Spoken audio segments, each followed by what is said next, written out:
हमारी आज की कहानी का उन्वान है हातिम ताई और कैदी गुलाम।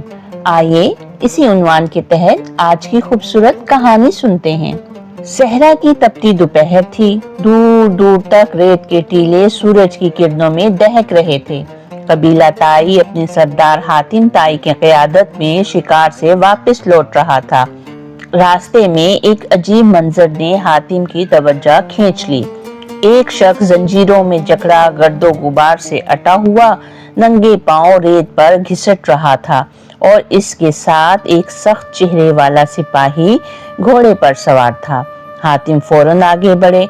ऐ शख्स, तुम कौन हो और इस हाल में क्यों हो? कैदी ने नजर उठाकर हातिम को देखा और फिर जैसे बरसों की खामोशी एक सांस में टूट गई। मैं एक ताजिर हूँ। कबीला यमन से कुछ अरसा पहले मेरा काफिला लुट गया, सारा सामान छीन गया। कर्ज उतारने की सकत न रही तो इस रईस ने मुझे कैदी बना लिया।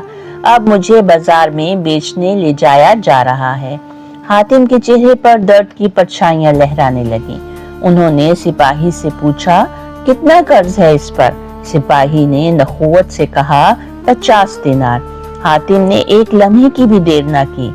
अपनी चादर का गोशा खोला और एक छोटा सा थैला निकालकर सिपाही के हवाले किया। ये लो 60 दिनार, इसके साथ नरमी से पेश आना, और हाँ, अब ये आजाद है। सिपाही हैरत से बोला, तुम इसे जानते भी नहीं, फिर भी ये फयाजी?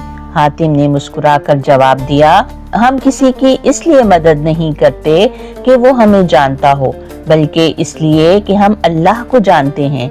कैदी गुलाम जमीन पर सजदे में गिर गया, आंखों से आंसू बहने लगे। ऐ सरदार, आज तुमने मुझे सिर्फ जंजीरों से नहीं, खुद मेरी इंसानियत को आजाद किया है।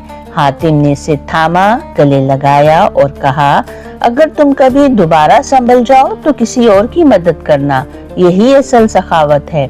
काफिला आगे बढ़ गया, लेकिन इस सहरा में जहां हवा भी संगदिल हुआ करती है, इस दिन इंसानियत की महक बहुत देर तक रुकी रही। इस कहानी से हमें ये सबक मिलता है कि असल सखावत ना रिश्ते देखती है, ना पहचान देखती है और ना गर्ज देखती है। अगर नीयत खालिस हो तो छोटे अमल भी दिलों को फतह कर लेते हैं। इंसानियत, रहम दिली और खुलूस, यही वो खजाने हैं जो कभी खत्म नहीं होते।